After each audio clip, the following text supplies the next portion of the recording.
Krishna studio চ্যানেলে আপনাকে স্বাগতম।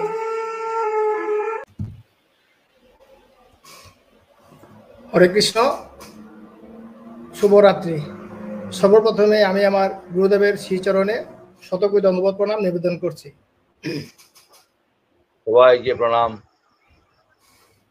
প্রিয় সুধী ভক্তবৃন্দ, আমাদের নিয়মিত রবিবাসরীয় হরিকথা, আত্মকথা এবং আমাদের মহাযোগী অঙ্কুর বাবার শ্রীমুখ থেকে আজকে আমরা শ্রবণ করব প্রশ্ন উত্তর বিজ্ঞান দ্বিতীয় পর্ব। সকলের পরম পূজনীয় গুরুদেব, আমাদের পরম পূজ্য গুরুদেবের শ্রীমুখ থেকে আজকে আমরা প্রশ্ন উত্তর বিজ্ঞান দ্বিতীয় পর্ব শ্রবণ করব। আপনারা গত পর্বে শ্রবণ করেছেন অত্যন্ত আত্মতত্ত্ব, যা নিয়মিত আপনাদের শ্রবণ করেন অবশ্যই আপনার ভিতরে অনেক কিছু প্রশ্ন আপনি নিজেই জানতে পারবেন। আশা করি আপনারা আমাদের এই নিয়মিত রবিবাসরীয় আত্মতত্ত্ব, হরিকথা, ভাগবত কথা শ্রবণ করবেন। তা আমরা আর কথা না বাড়িয়ে সর্বপ্রথমে আমরা গায়ত্রী বন্দনা এবং পঞ্চতত্ত্ব বন্দনা করে আমাদের পরম পূজনীয় গুরুদেবের শ্রীমুখ থেকে প্রশ্নোত্তর বিজ্ঞান দ্বিতীয় পর্ব শ্রবণ করব। সর্বপ্রথমেই আমার পাশে মেয়ে কান্তা সিনহা, সে প্রথমে গায়ত্রী বন্দনা তারপরে পঞ্চতত্ত্ব বন্দনা করবে। ওম ভূর্ভুবস্সুঃ তৎসবিতুর্বরেণ্যং ভর্গোদেবস্য ধীমহি ধিয়ো ইয়ো নঃ প্রচোদয়াৎ। ওম ভূর্ভুবস্সুঃ তৎসবিতুর্বরেণ্যং ভর্গোদেবস্য ধীমহি ধিয়ো ইয়ো নঃ প্রচোদয়াৎ। ওম ভূর্ভুবস্সুঃ তৎসবিতুর্বরেণ্যং ভর্গোদেবস্য ধীমহি ধিয়ো ইয়ো নঃ প্রচোদয়াৎ। জয় শ্রীকৃষ্ণ চৈতন্য প্রভু নিত্যানন্দ, শ্রী অদ্বৈত গদাধর শিবাসাদি গৌর ভক্তবৃন্দ। হরে কৃষ্ণ কৃষ্ণ কৃষ্ণ হরে হরে, হরে রাম রাম রাম হরে হরে। আমরা গায়ত্রী বন্দনা এবং পঞ্চতত্ত্ব বন্দনা শ্রবণ করলাম কান্তা সিনহার কণ্ঠে। আমরা আর কথা না বাড়িয়ে আমাদের পরম পূজ্য গুরুদেব মহাজি অঙ্কুর বাবার শ্রীমুখ থেকে আজকে আমাদের প্রশ্ন উত্তর বিজ্ঞান দ্বিতীয় পর্বের সেই অমৃত তত্ত্ব, আত্মতত্ত্ব শ্রবণ করব। আমি এখন আমার গুরুদেবের শ্রীচরণে শতকোটি দণ্ডবত প্রণাম নিবেদন করছি। আমরা অধীর আগ্রহে অপেক্ষা করতেছি সেই মুখনিসৃত আত্মতত্ত্ব শ্রবণ করার জন্য। দণ্ডবত প্রণাম গুরুদেব। ওম মঙ্গলং ভগবান বিষ্ণুঃ মঙ্গলং গরুড়ধ্বজ মঙ্গলং পুণ্ডরীকাক্ষ মঙ্গলায় তনোহরি। বিষ্ণুপাদাব্জ সম্ভূতে গঙ্গে ত্রিপথগামিনী ধর্মদ্রবতি বিখ্যাতে পাপং মে হর জাহ্নবী। পুষ্করাদীনি তীর্থানি গঙ্গাদ্যঃ সলিলস্তথা আগচ্ছন্তু পবিত্রাণি পূজা কালে সদা মম। শুধু ভাগবত আমার সঙ্গে যারা ইতালি থেকে আমার স্নেহের কৃষ্ণকান্ত দীর্ঘদিন ধরে যে ধারাবাহিক সম্প্রসারণ করে আসছে, ওম বাবা সত্যব্রত আমার আদরের কামনা, এবং দূর থেকে যারা শুনতে পাচ্ছেন পরিজনেরা, জ্ঞান পিপাসুরা, জিজ্ঞাসুরা, সবাইকে আন্তরিক শুভকামনা এই অম্বুবাচী মায়ের গুহ্য মহাজাগতিক উদযাপনে গত রোববারে নেটওয়ার্কের গোলযোগের কারণে আমরা সরাসরি লাইভে আসতে পারিনি। আমরা কর্তৃপক্ষের পক্ষ থেকে দুঃখ প্রকাশ করছি। দেরি হয়ে যাওয়াতে সেদিন প্রশ্নোত্তর মহাবিজ্ঞানের প্রথম পর্বে যৎসামান্য আমরা আলোকপাত করেছি। এ কারণে আজকে এই প্রশ্নোত্তর মহাবিজ্ঞানের দ্বিতীয় পর্ব রাখা হয়েছে।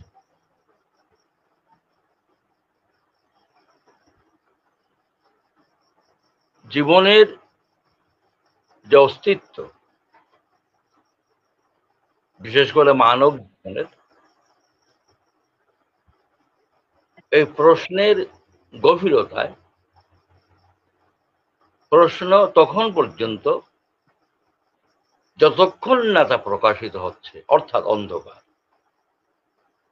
মানুষের জিজ্ঞাসা মানে জানার ইচ্ছা তখন হয় যখন কোনো বিষয়ে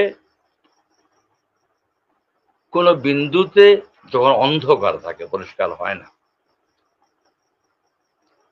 এই প্রশ্নের সঙ্গে সৃষ্টির এক বিরাট সম্বন্ধ রয়েছে। গতদিনের উল্লেখ্য যে মহর্ষি পিপ্পলাদের, যিনি একাধারে ব্রহ্মজ্ঞানী এবং আত্মদার্শনিক, তিনি প্রথম প্রশ্নোপনিষদ রচনা করেছিলেন। তার মধ্যে যে একটা এই ঋষি কুমারদের, যারা মোটামুটি পরিপূর্ণ যৌবনের ভাগীদার ছিলেন, তাদের সেই গভীর প্রশ্নের উত্তরে একটা কথা ছিল, সৃষ্টি কিভাবে হয়, কোথা থেকে এই সৃষ্টি, ক্রিয়েশন, তার উদ্দেশ্য কি ইত্যাদি প্রশ্নের যে একটা উত্তর দিয়েছিলেন, তার বিস্তারে আমরা এতটুকু আমরা বলবো, বিধাতা ভগবানের সেই যে এক অহম বহুশ্যাম, আমি একা রয়েছি বহু হব, এই ইচ্ছা মাত্র এই সৃষ্টি হয়েছিল, এরকম একটা উল্লেখ আছে। ঠিক তেমনি আমাদের মধ্যে এই চৈতন্য যুক্ত, চেতনা যুক্ত, মনোময় কোষের চরম বিকাশের যে মানুষ, যারা হুঁশ, যাদের স্মৃতি, যাদের মনে রাখার ক্ষমতা রয়েছে, প্রকাশ করার ক্ষমতা রয়েছে, তারা সভ্য হতে পেরেছে, তাদের যে গভীর জিজ্ঞাসার বিন্দু, যেখান থেকে প্রশ্ন শুরু হয়, সেটা কোথায় প্রবেশ করে, তার মধ্যে এই প্রশ্নটা প্রকাশিত হওয়ার আগে এই দেহের কোন স্থানে এটার জন্ম হয়, এটা আমাদের দেখতে হবে। বিষয়টা একটু কঠিন হলেও যদি একটু মনটাকে একাগ্র করা যায়, বোঝা যাবে আমাদের এই দেহ,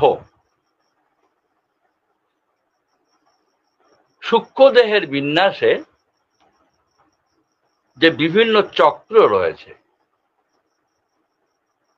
যোগ সাধনায় যারা রয়েছে বা ভক্তি বিজ্ঞানেও যারা কিছুটা অগ্রসর হয়েছেন, অথবা গুরুর আশ্রিত যারা, তাদের কাছে কিছুটা পরিষ্কার হবে যে মূলাধার, স্বাধিষ্ঠান, মণিপুর, এই যে অনাহত, বিশুদ্ধ আজ্ঞাচক্র, ব্রহ্মরন্ধ্র, এই যে বিধানটা রয়েছে, এটাতে একটা কথা নতুন লাগবে হয়তো আমার এখানে বলার মধ্যে, যে এর মধ্যে রয়েছে উত্তর মেরু আর দক্ষিণ মেরু। ওম শান্তি। আমাদের এই দেহটা যেহেতু বলা হয়েছে যে এই মানব দেহটা এমন পিণ্ড, এমন ভাণ্ড যার মধ্যে ব্রহ্মাণ্ড সমাহিত। ব্রহ্মাণ্ডের যে রচনা শৈলী রয়েছে, সেদিন কিছু উল্লেখ করেছিলাম, হয়তো খেয়াল থাকবে, যে এই তার মধ্যে একটা প্রয়োজন ছিল, যে সময়ের অভাবে তখন করা যায়নি, যে এই পিণ্ডের মধ্যে যেভাবে প্রাণতত্ত্বের বিন্যাস রয়েছে, এই একই তত্ত্ব কোটি গুণ বিভু বিস্তারে এই ব্রহ্মাণ্ডেও ঠিক তাই রয়েছে। অর্থাৎ এই যে প্রাণ, অপান, সমান, জ্ঞান, উদান, এই যে পঞ্চ প্রাণ এই মানব দেহে যেভাবে কাজ করে, ঠিক একইভাবে বিভিন্ন যে জগৎ রয়েছে, যেমন সৌরজগৎ বা নাক্ষত্রিক যে জগৎ রয়েছে, বিভিন্ন নেবুলা নিহারিকাতে কোটি কোটি, যেমন 100 কোটি সূর্য রয়েছে আমাদের এই, সেদিন বলেছিলাম হয়তো, আমাদের এই মিল্কি গ্যালাক্সিতে, ওইখানেও এই প্রাণ, অপান, জ্ঞান, সমান, উদান, এই পঞ্চ প্রাণ অর্থাৎ পঞ্চ বায়ু, যেটা আমরা বায়ুকে এখানে, বায়ু দেবতাকে প্রাণের প্রতিনিধি বলা হয়েছে। এই বায়ু যেরকম চলাফেরা করে এই দেহের মধ্যে, এই আমাদের ব্রহ্মরন্ধ্র থেকে শুরু করে মূলাধার, এটাকে যদি আমরা এই জাগতিক ব্যাপারে তুলনা করি, তখন দেখা যাবে ওই যে পৃথিবীর, আমাদের এই বিশ্ব, এইরকম অনেক বিশ্ব রয়েছে ব্রহ্মাণ্ডে, এই বিশ্বের দক্ষিণ মেরু এবং উত্তর মেরু দুই ভাগ রয়েছে। উত্তর মেরু দিকে প্রাণতত্ত্ব, মানে ওইদিকে এই একটা চুম্বক, ম্যাগনেটিজম, যে কারণে যেটা ধ্রুব নক্ষত্রের সঙ্গে আছে, কম্পাসে বিজ্ঞান আবিষ্কার করেছে, সব সময় কম্পাসটা উত্তর মেরুর দিকে থাকবে। এই দেহে যখন আসবে, সেটা হবে এই উত্তর মেরু আর দক্ষিণ মেরু। মূলাধারটা হচ্ছে দক্ষিণ মেরু। যেরকম পৃথিবীতে প্রাণ শক্তি পৃথিবীতে উত্তর মেরু দিয়ে ঢুকে দক্ষিণ দিকে বেরিয়ে যায়, এই জন্য উত্তর দিকে কেউ হিন্দু সনাতন ধর্ম মতে, বাস্তুবিজ্ঞানের মতে, উত্তর দিকে শির মাথা রেখে ঘুমাতে নেই। এটা ম্যাগনেটিক ফিল্ড এত বেশি হতে পারে, দুর্বল প্রাণ চেতনা থাকলে তার মৃত্যু হতে পারে। এই জন্য উত্তর দিকে মাথা দিয়ে শিও রেখে ঘুমাতে নেই। কৃষ্ণকান্ত শোনা যাচ্ছে তো? পরিষ্কার পরিষ্কার শোনা যাচ্ছে গুরুদেব। ধন্যবাদ। তো এই যে প্রশ্নটা একটা সৃষ্টি, তো প্রশ্নটা কিরকম প্রকাশিত হয়, এটা আশ্চর্য। যে এটা মনের মাধ্যমে হয়, মনে ইচ্ছা শক্তি। ভগবান সৃষ্টির সময় যেমন ইচ্ছা করেছিলেন, ইচ্ছা মাত্র সৃষ্টি হয়ে গেল, সেই ইচ্ছাটা কিরকম বাস্তবায়িত হলো, এটা দেখতে হবে এই নরদেহ দিয়ে, মানুষের দেহ দিয়ে।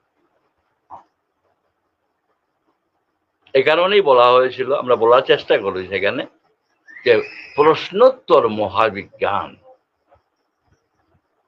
এটা সমস্ত কিছু সৃষ্টির মূলে কিন্তু।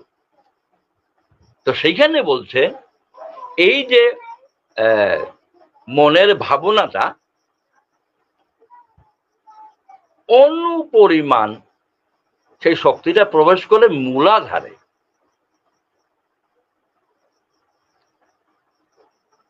আর সকলের জানা আছে, যারা সাধক, উচ্চকোটির সাধক, যোগশাস্ত্র বলা আছে, মূলাধারের চক্রটা ত্রিকোণ, ত্রিভুজের মতো। এই ত্রিভুজের অনেক অর্থ। অনেকে লক্ষ্য রাখতে পারেন যে মানুষের, হিন্দু সনাতনীদের, বিশেষ করে বিষ্ণু প্রিয় মণিপুরীদের মধ্যে এটা খুব প্রকট কথা, যখন অস্থি সঞ্চার পরক, যেটা পূরক, মরণান্তে, মহাপ্রয়াণান্তে যখন অস্থি সঞ্চার করা হয়, তখন পূরক ক্রিয়ার সময়ে একটা বকার করে লিখে। এই যে বটা কিন্তু ত্রিভুজ, 3 বাহুতে। এই বকারের সঙ্গে ওঙ্কারের একটা মাত্রা ঘুরে যোগ করলে কিন্তু ক হয়ে যায়। যে ক অক্ষরের সঙ্গে কৃষ্ণ এই শব্দের একটা গভীর মেলবন্ধন আমরা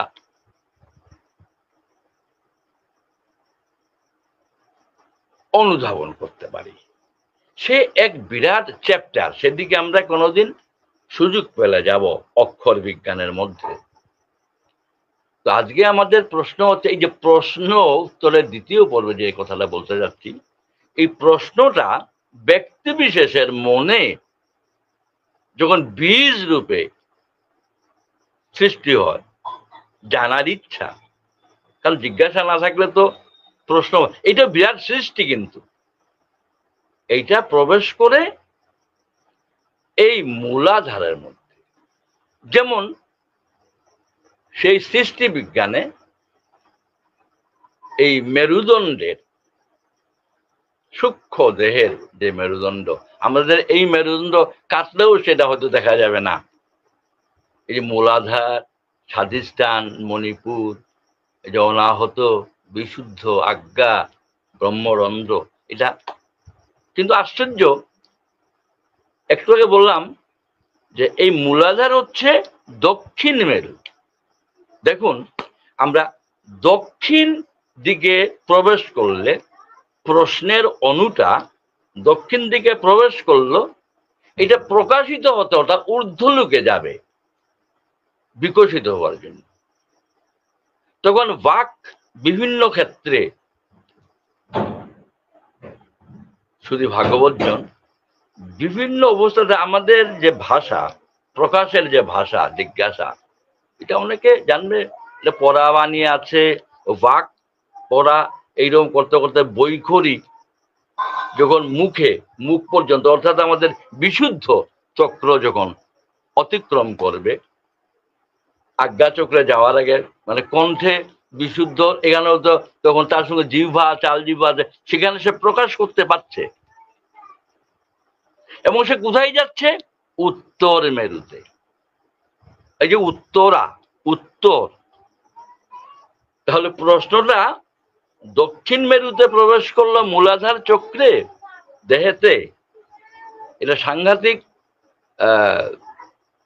বিষয়, কিন্তু প্রাণতত্ত্ব, আমাদের প্রতিটি প্রাণতত্ত্ব, এটা বিজ্ঞানও বলবে, এই মেরুদণ্ডের, এই যে আমাদের সুষুম্না, ইরা পিঙ্গলা, সুষুম্নার মাধ্যমে এই বায়ুটা,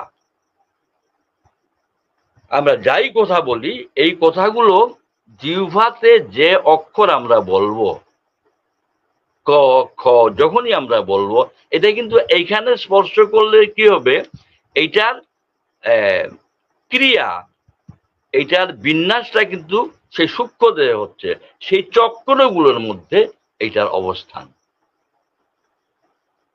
ওই চক্রগুলোর আকারে কিন্তু এই যে সংস্কৃত যে ক বলছি আমরা, বা বাংলায়ও আছে, বাংলা, এগুলো সমস্তগুলো যেগুলো ইন্ডো আরিয়ান আমাদের যে ভাষাগুলোর অক্ষরগুলা দেখলে সবাই বুঝতে পারবেন এটা সংস্কৃতের সঙ্গে বেশ কিছু মিল আছে। ভারতবর্ষের দ্রাবিড়িয়ান ভাষাগুলো ঠিক না, কিন্তু আমাদের ইন্ডো আরিয়ান যে গ্রুপ অফ ল্যাঙ্গুয়েজ সংস্কৃতের সঙ্গে যেটা মিল আছে, এই অক্ষরগুলো কিন্তু এই দ্রষ্টা ঋষিরা মুনিরা যারা পুংসবনাদি গর্ভ উপনিষদের কথা বলছি, গর্ভ বিজ্ঞানের যারা ঋষি মুনিরা ছিলেন তারা এইগুলো দর্শন করেছেন। তারা ওইটা দেখেছেন যে ক বলার সময় এইখানে তো আমরা কণ্ঠবর্ণ বলছি, কিন্তু এইখানের শব্দটা তো বায়ুর মাধ্যমে আসছে। জিহ্বা যখন কণ্ঠটা টাচ করবে আল জিহ্বাটা, বায়ুটা কিন্তু আমাদের সেই সুষুম্না কাণ্ডে অর্থাৎ সেই চক্র, সেটা মূলাধার হোক, স্বাধিষ্ঠান হোক, মণিপুর চক্র হোক, অনাহত হোক, বিশুদ্ধ হোক, এই ক্রস একমাত্র চক্রকে যখন সে ভেদ করবে বায়ুটা, তখনই এই অক্ষরটা উচ্চারিত হবে। এই জন্য সেখানের বর্ণ অনুযায়ী এই বর্ণগুলোকে দেওয়া হয়েছে। এই জন্য অক্ষরগুলোকে বাংলাতেও বর্ণভূত বলা হয়েছে। ক বর্ণ, অক্ষরটা ক, কিন্তু এটা বর্ণ আছে প্রত্যেকটার। লয়ের বর্ণ আছে, রয়ের বর্ণ, আমরা যাই বলছি অক্ষরগুলো প্রত্যেকটা একটা কালার আছে। এই কালারগুলো কিন্তু সেখানে বলে দেবে। যেভাবে বায়ুটা যে রূপের মধ্যে অতিক্রম করবে, একমাত্র চক্রটা যখন কয়ের মতো হবে মেরুদণ্ডের মধ্যে, চক্রটা কয়ের মতো ওইদিকে বায়ুটা প্রবেশ করে তখন ক ধ্বনি আসবে। ওই ক্ষয়ের মতো বাঁকানো ছিদ্রে যখন প্রবেশ করে তখন খ হবে। লয়ের মতো আকারের যন্ত্রের সেই মেরুদণ্ডে সেই চক্রে ক্রস করবে তখন লয়ের মতো হবে। সুতরাং এই অক্ষরগুলো এই বর্ণের মাধ্যমে কিন্তু আমরা কথা বলি। আজকে আমরা যে ভাষায় এখন কথা বলছি, যে মাত্রাতে আমরা কথা বলছি, এটাকে বৈখরি বলা হয়। যখন জিহ্বাতে সেটা প্রকাশিত হবে, বায়ুর মাধ্যমে একজনের কানে গিয়ে পৌঁছবে। যেমন এই যে বায়ু দেবতা যদি না থাকতো আজকে, তবে এই যে কথাগুলা বলছি এই কথাগুলা শোনা যেত না। আজকে নেটওয়ার্কের মাধ্যমে যখন যাচ্ছে, এটাও বায়ু, এটা ইলেকট্রিফাইড, এটা ডাটাবেসড বায়ু। ব্যাপারটা কিছু পরিষ্কার হচ্ছে কিনা, সময় তো গড়িয়ে যাচ্ছে। এই প্রশ্ন, যে প্রশ্নটা অনুটা এটা চিত্তে মানে মনের ভাবনার বিন্দুতে করে, বিন্দু যেমন আমাদের সন্তান যখন প্রসব করে, সন্তান যখন মায়ের গর্ভে পিতার সুনিত ধারার শুক্রাণু রূপে এই অণু প্রবেশ করছে কিন্তু মায়ের গর্ভে, সেখানে গিয়ে সেটা তিলে তিলে বড় হয়ে সন্তান রূপে সে পূর্ণ অবস্থায় 9 মাস 10 মাস পরে যখন সে প্রসব করে মা, সেই প্রস্তুতির সময় কিন্তু অম্বুবাচী চলছে। আমাদের মায়েরা প্রত্যেক মাসে এই অম্বুবাচী ফেস করে। জগজ্জননী তার 1 বছরে সেটা বোঝা যাচ্ছে, বছরে একবার হচ্ছে। এটা ম্যাক্রো কজমের ব্যাপার, এটা বিশাল ভাবে হচ্ছে। মা এইখানে মানুষ রূপে নারী রূপে যখন আসেন তখন প্রতি মাসে হচ্ছে। আর বাকি পশুরা যেমন গোমাতা 14 দিন পরে হচ্ছে, এরকম একটা হিসাব আছে। নররূপে যখন আসে 1 মাস হচ্ছে, বিশ্ব বসুধা হিসাবে তখন বছরে চলে যাচ্ছে। আরো যখন মহাজাগতিক ব্যাপারে যাবে তখন দেখা যাবে যে 1 যুগে একবার হচ্ছে। এই অনেক হিসাব থাকবে। তো শুধু ভাগবত বন্ধুগণ, আমার পরিজনেরা, এই প্রশ্ন এমনি আমাদের শ্রীমুখে উদ্গীরণ হয় না। অনেক প্রশ্ন জাগে যেগুলা সঠিক করে বলা যাচ্ছে না, কারণ মূলাধারে যদি এটাকে প্রবেশ করানো যদি সম্ভব না হয়, তবে সেই প্রশ্ন আর সৃষ্টি হচ্ছে না, তার দ্বারা উত্তরও পাওয়া সম্ভব না। কারণ মূলাধার হচ্ছে দক্ষিণ মেরু উল্টো দিকে। দক্ষিণ মেরু প্রথম সৃষ্টিতে প্রাণ যখন বর্ধিত হয় তখন উত্তর মেরু দিকে প্রবেশ করে, আর যখন এখান থেকে শুরু হয় তখন সেটা দক্ষিণ মেরু দিয়ে প্রবেশ করে, অর্থাৎ মূলাধার দিয়ে প্রবেশ করে এই সারা মেরুদণ্ড আমাদের সূক্ষ্ম দেহে সেটা বেয়ে বেয়ে বিভিন্ন চক্র ক্রস করে এসে কোথায়, আর তার উদ্দেশ্য উত্তর মেরুতে। আর উত্তর মিলে গেল, এই যে উত্তর দিকটা আমরা বলছি, ওই দিকে না গেলে সত্যিকারের উত্তর পাওয়া যায় না। যে কারণে মহাভারতের স্বর্গারোহণ পর্বে উত্তরেশাং দিশি যুধিষ্ঠির মহারাজ, ধর্মরাজ, তার 5 ভাই এবং মা দ্রৌপদীকে নিয়ে সেটা কুকুরের সঙ্গ করে কোথায় গেলেন? হিমালয় স্বর্গদ্বারে স্বর্গারোহণ। কোন দিকে গেলেন? উত্তর দিকে গেলেন। জীবনের আসল জিজ্ঞাসার উত্তর পাওয়ার জন্য আমাদেরকে উত্তর দিকে যেতেই হবে। তাই আজকে আমরা এই প্রশ্নোত্তর মহাবিজ্ঞানের 2য় পর্ব, এর মধ্যে আমরা দেখলাম আমাদের যে প্রশ্নটা জাগে, প্রত্যেকটা মানুষের যে প্রশ্ন, এটা যদি সে সেদিক মনস্থির করতে পারে, সে যদি ধ্যানমগ্ন হতে পারে, সে যদি গুরুর আশ্রয়ে যেতে পারে, সাধু সঙ্গ যদি করতে পারে, সাধু সঙ্গের কেমিস্ট্রিতে যদি সে যেতে পারে, কারণ মনটা ধ্যায়ত বিষয়ান পুংস, সে ধ্যায়ী যদি হতে পারে, মনকে স্থির করতে পারে, তখনই যেমন শান্ত জলে প্রতিবিম্ব দেখা যায়, অশান্ত মনে প্রতিবিম্ব দেখা যায় না। আর সদা চঞ্চল কিছুতে সঠিক রূপণও হয় না। সুতরাং মনস্থির যদি হয়, তবে সেখানে যে অণু তৈরি হবে, জিজ্ঞাসার অণু তৈরি হবে, এটা যদি মূলাধারে প্রবেশ করতে পারে, যেখান থেকে শুরু সৃষ্টির পীঠস্থান মূলাধার, প্রবেশ করতে পারে, ধীরে ধীরে উপরে উঠে উত্তিষ্ঠত জাগ্রত প্রাপ্য বরান নিভুদত হয়ে সে বিশুদ্ধ চক্র পর্যন্ত এসে আজ্ঞা চক্র, সেখানে সে প্রকাশ করতে পারে সেই প্রশ্নটা, তখন সেটা পরিপ্রশ্ন হয়ে যায়। আর তখন যথাস্থানে এটা গেলে উত্তরের মাধ্যমে সেই জ্ঞান, সেই আলো তমসমাজ জ্যোতির্গময় হতে পারে। আমরা ধন্য হতে পারবো। আমরা সত্যিকারের এই প্রশ্ন বিজ্ঞানের এই প্রশ্ন উত্তর, এই জন্য এটাকে বারবার আমরা বলছি প্রশ্নোত্তর মহাবিজ্ঞান। এইটার মাধ্যমে সত্যিকারের আত্ম উপলব্ধি হতে পারে, আনন্দ পাওয়া যেতে পারে, আনন্দ লোকে যাওয়া যেতে পারে, এবং নতুন নতুন সৃষ্টি হওয়া সেখানে সম্ভব হয়। যা না জানলে হয়তো এই জীবনটা এমনি অবিকশিত অবস্থায় থেকে যেতে পারত। এই প্রশ্ন বিজ্ঞানের সঠিক প্রয়োগের কারণে কেউ মহাপুরুষ, কেউ মহাজন, কেউ মহাবৈষ্ণব, কেউ সিদ্ধ পুরুষ, কেউ গুরুদেব, কেউ মহাত্মা, কেউ যোগী, কেউ ধ্যায়ী, কেউ মুনি, কত কিছু সম্ভব। আপাতত আজকের সান্ধ্যকালীন এই সাপ্তাহিক রবিবাসরীয় জ্ঞান শিবিরের অন্তিমে সবাইকে শুভকামনা নিয়ে প্রশ্নোত্তর মহাবিজ্ঞানের 2য় পর্বের সংক্ষিপ্ত আলোচনা এখানেই আমরা বিরাম।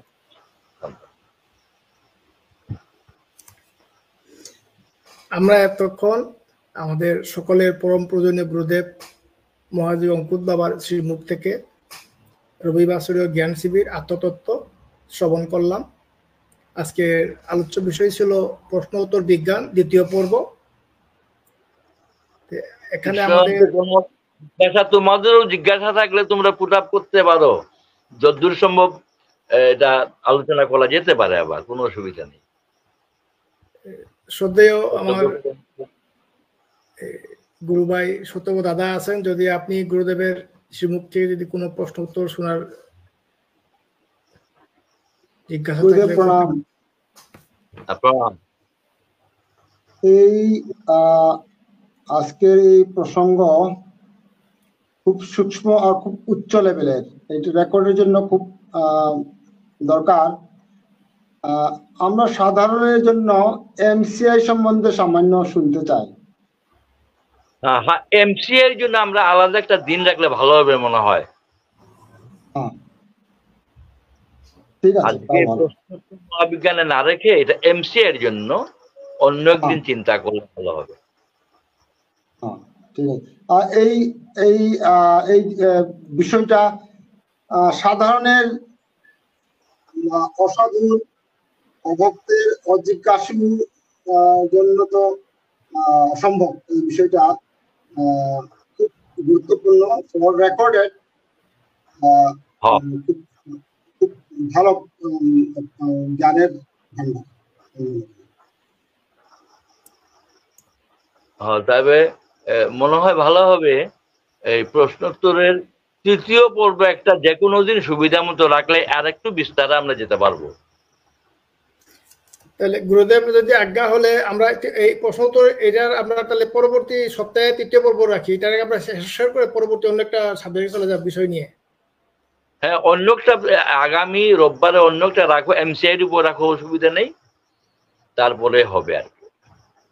ঠিক আছে, গুরুদেব যেভাবে বলবেন আমরা সেইভাবেই আগামী প্রোগ্রামটা সেটিং করব। আমরা অনেকক্ষণ আমাদের সকলের প্রিয় পরম পূজনীয় গুরুদেবের শ্রীমুখ থেকে আজকে রবিবাসরের জ্ঞান শিবিরে আত্মতত্ত্ব শ্রবণ করলাম। আমাদেরও সময় অনেক সংকীর্ণ। আজকের মতো আমরা সকলের কাছ থেকে বিদায় নিচ্ছি, আবার দেখা হবে আগামী রবিবারে। সবাইকে ধন্যবাদ। আমাদের সত্যব্রত দাদা মনে কিছু বলবেন?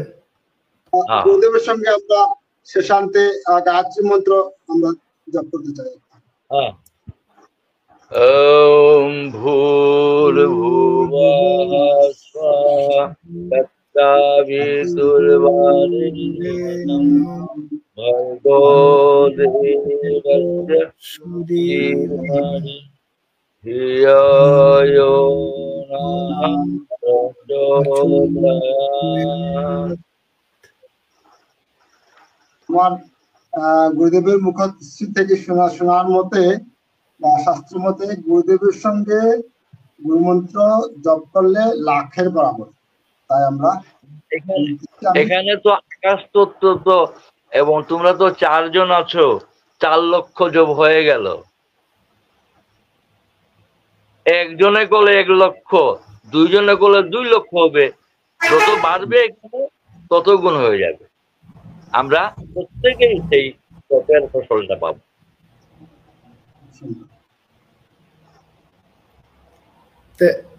আজকের মতো আমরা গুরুদেব যদি আপনি আজ্ঞা দেন, আজকের মতো আমরা আজকে রবিবাসরে আসর এখানে সমাপ্তি ঘোষণা করি, যদি গুরুদেব। সবাই শুভকামনা। ভিডিওটি আপনার ভালো লাগলে লাইক, কমেন্ট এবং সাবস্ক্রাইব করুন।